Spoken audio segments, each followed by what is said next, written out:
Hey guys, it's Libby, and today is a good day for y'all because I'm doing another installment in my series of occasionally complimenting but mostly snarking the historical costumes that are featured in historical literature. Mostly historical fiction, but sometimes some spec fic or potentially non-fic gets mixed in there. I don't think I've done any non-fiction book covers, but I'm willing to.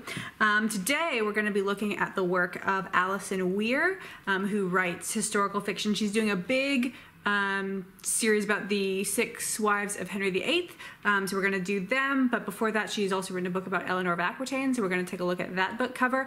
Of course, Alison Weir wrote the books. She did not design the covers. I am not mad at her for her bad covers. It was not her choice.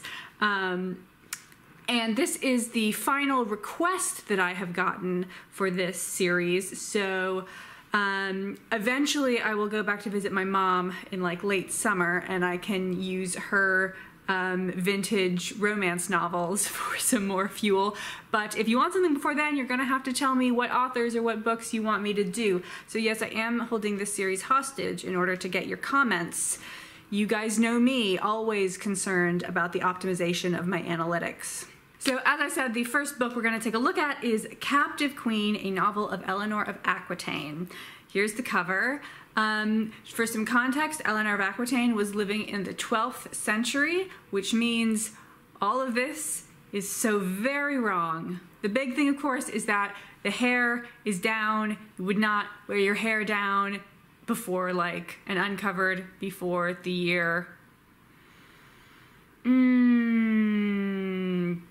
1870, and it would still have to be dressed even then. So, because your hair was gross, you weren't washing your hair, you put linen on it and then the linen absorbs the oils and then you wash the linen and that's how your hair gets washed. And then this whole thing appears to be going for like a late 14th century look, so a couple hundred years later than Eleanor. And even if we did judge this as late 14th century, it's still not great. We've got these big like fleurs de lis, I think that's the plural. Fleurs is the noun, it gets pluralized to fleurs, except the S is silent, at least in modern French, maybe not. Okay, we're done with that conversation. There's a bunch of symbols of the French monarchy like printed onto this fabric, which it's definitely not something that you're seeing in the 12th century. In the late 14th century, you do get like a little bit of heraldic garments, which I think are like very overrepresented in both historical costuming and like depictions of historical stuff. Like people did wear garments with, you know, the emblems of their house on it, but it was not that common. And I think you find it a lot more commonly in male clothing than in female clothing. So the fabric is not good. It's also very shiny, which to me is reading as polyester. And then we've got these like princess seams going down the side fronts. Princess seams were invented around like 1870s again, or even later. Yeah, so we are 700 years too early for princess seams. Shaping would have been done at the side seams and at a center front and center back seam in the late 14th century, and when Eleanor was actually alive, garments were unfitted. They were just like a straight through the torso, and then they start to flare at the hips. So yeah, this is really bad. The belt is actually kind of nice. For late 14th century, the cloak thing is not. This is like some sort of cheap, almost maybe crushed velvet, just not good. And the cloak and the sleeves are different colors. Neither of them is a cut that would have been worn. You wouldn't have sleeves separate, like separate sleeves from your dress, and you wouldn't do 3/4 length sleeves. I don't know what's going on here. I give this a D. Now moving on to her series on the wives of Henry VIII. There's only going to be 5 of these because the last one has not been published yet, so it doesn't have a cover. So Katherine of Aragon.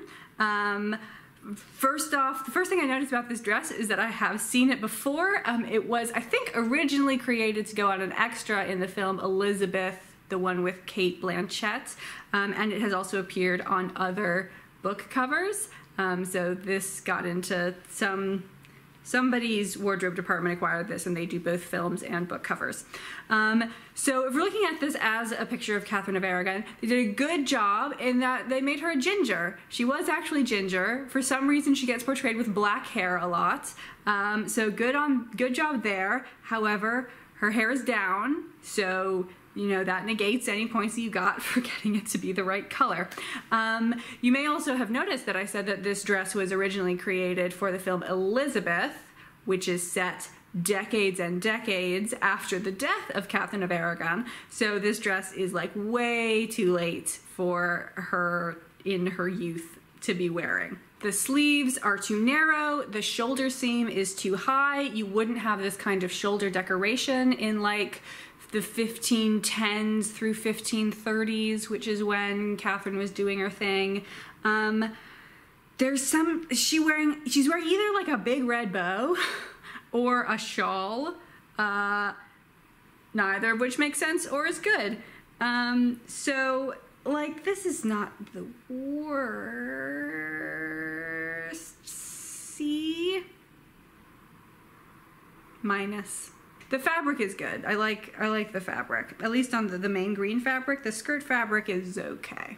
Then we have the really bad one. Like if I had seen this, even if this hadn't been requested, I would have been like, oh man, I gotta do a video about Alison Weir's books, because clearly there was a series of bad decisions that went into the making of this Anne Boleyn cover.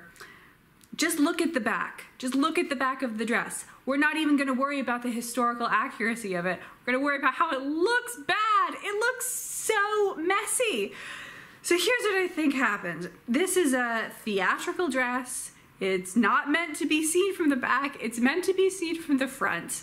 So you can use it in films and book covers as long as you are strategic about it and don't shoot your actor or your model from the back, because it laces at the back, which 16th century English gowns did not do. They would close in the front, and then they'd have a placket going over that, which would conceal the lacing in the front.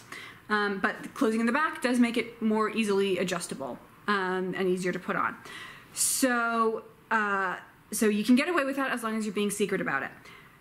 And then clearly, this dress does not fit the model. It's like 2 sizes too small for the model. So they took some like random pink fabric and just sort of shoved it down the back, and it's all wrinkly and it doesn't like line up at the neckline, and it's clearly the wrong color, and I have no idea what anyone was thinking. I think here's the scene that I imagine playing out as they were dressing this model. They're like, okay, we got this dress, we want the model to be in it for the photo shoot, go. And they're like, it doesn't fit. Okay, we'll just shove something back here so that she's comfortable. And then the costume lady was like supposed to tell, or costume dude, was supposed to tell the photographer like, only shoot her from the front, do not get any back shots, it's ugly. But like the photographer ignored them, or this was a miscommunication, or this shot, like they got the shot, but someone was like, oh, we're only gonna use it shoulder up, like we're only gonna use the head.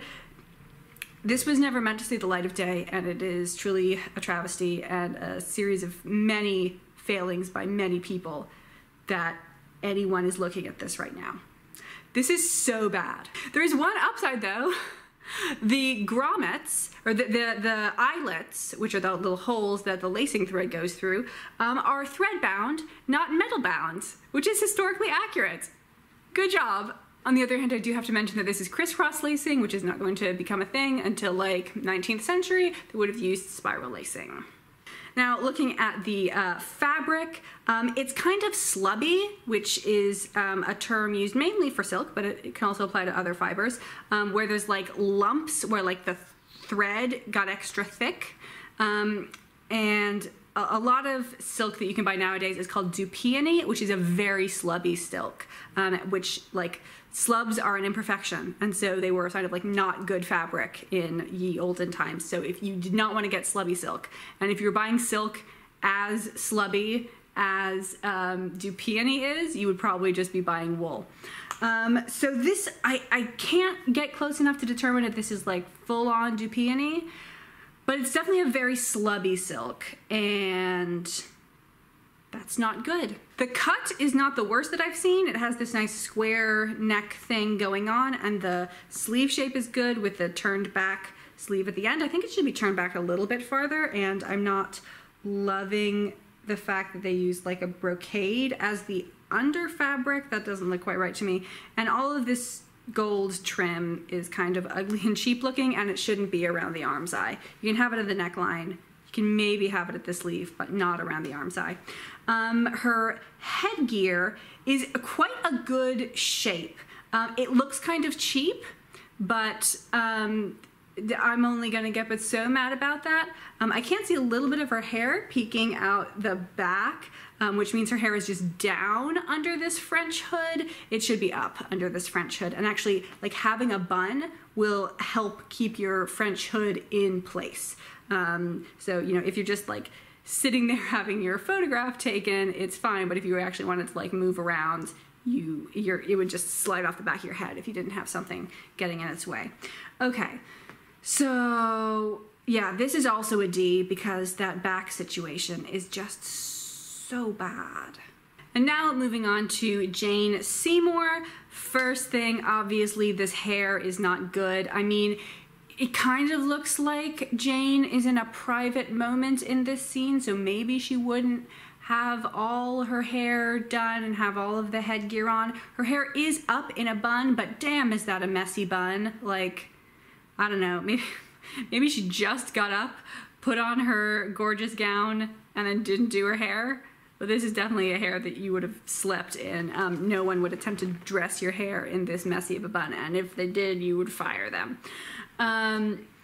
So yeah, I would be happier if she was wearing a cap, even though since this does look like it's a private moment, I'm not angry that she's not wearing a hood. So moving down, the earring and the necklace, I'm not really a jewelry person, so I can't say with confidence that this is incorrect, but this, like, I really don't know about the earring. I think they were mostly doing pendant earrings, not whatever the kind that sits on your ear. I don't have pierced ears, guys. I don't know any of the, like, earring terminology. Yeah, this necklace shape looks weird to me, though. Just how the length of the pendant piece and where the jewels start and like how there's so much empty chain. Yeah, I don't know. And also her chest just looks super naked. I would like to see a partlet there with something or like better jewels. The fabric and trim for this dress does look on the cheaper side, but I'm not gonna get too mad about that. I think there was like not enough understructure. I would probably like underline the fabric at least of the sleeves with something that has a bit more body, because this dress looks really sad. It's just sort of like hanging on this lady. It's very droopy. And yeah, it doesn't look that nice. The actual brocade pattern is like kind of almost okay, and they did get the right idea with what the trim looks like. It's not evenly applied across the neckline. You can see that like right at the corners and right at the top, it's, you know, very close, and then in the curvy part up, it kind of doesn't take the curve, it just takes the hypotenuse of the triangle. So that was a bit of a lazy application. Yeah, this is okay. I'm gonna give this a C+. And now we move on to wife number 4, Anna of Kleve, as it is written in this title. And you know where we gotta start, guys. This hair. I do not even have the ability to begin to comprehend what is happening with her hair. It's like mostly down. We did 3 braids, which start really low on the strand. And then we took the 2 braids that were farthest apart and we like twisted them together. What? It looks like a 6-year-old wanted to like play with their mom's hair and mom was being very obliging, and this is what happens. This is not a historical thing. This is not anything. That alone might make this a fail. But there's also so many other things that are bad. So Anne of Cleves is from Cleves, which is in Germany, and in the 16th century, clothing is still very regional, so what they're wearing in England is very different than what they're wearing in Germany. However, what they're wearing in Germany is not this. This looks way more Italian than German, specifically I'd say like Florentine, and I'd also say more of like a 1480s Florentine as opposed to like a 1530s, 40s, which is when Anne of Cleves was being Queen of England.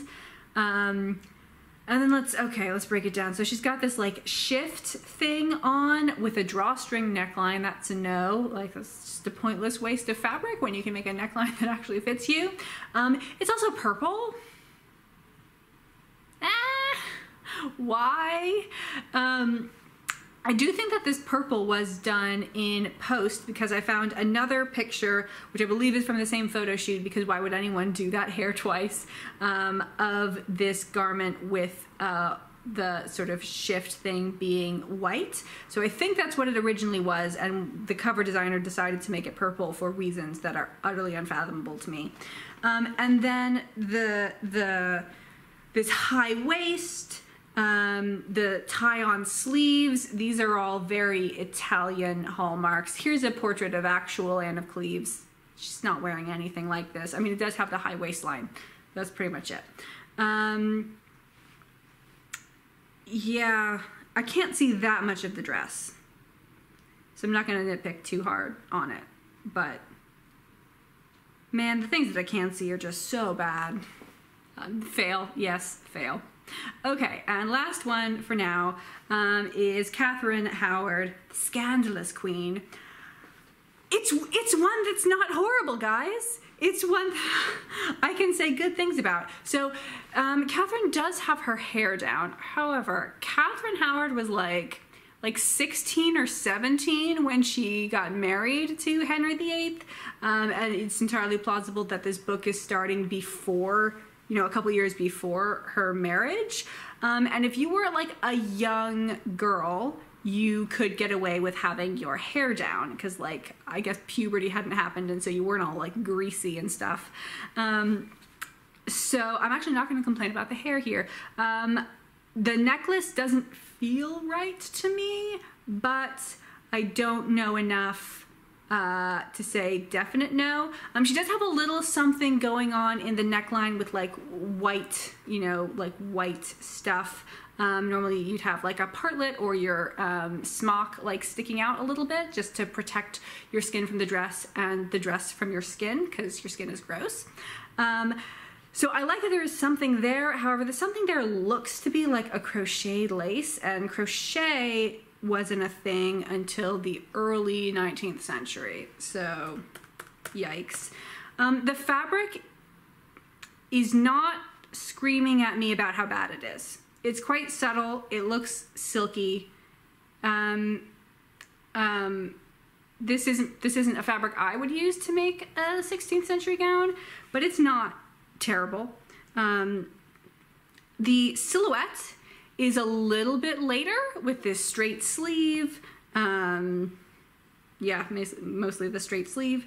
It's a little bit later than Katherine was, but it could be so much worse. I've seen things that are so much worse. This is definitely benefiting from being at the end. And it does have this split skirt in the front. Now, if you look at the underskirt versus overskirt fabric, it's pretty apparent that they're the same fabric and you're just looking at different sides of them, which is not something that they would have done. Like, you didn't really have reversible fabrics that were patterned like this. But yeah, this could be so much worse. I'm gonna give it a B. Good job, Katherine Howard. Good job, cover designer. So that's the works of Alison Weir as criticized by me. It was largely not good, but you guys should have come to expect this by now. It's mostly not good. So I hope you had a fun time, and I hope you learned some stuff about historical costume. I'm happy to answer any questions The answer may be I don't know in the comments. And if you want me to make another of these videos anytime soon, you gotta tell me what are the books / what are the authors that you want me to talk about. Okay, bye.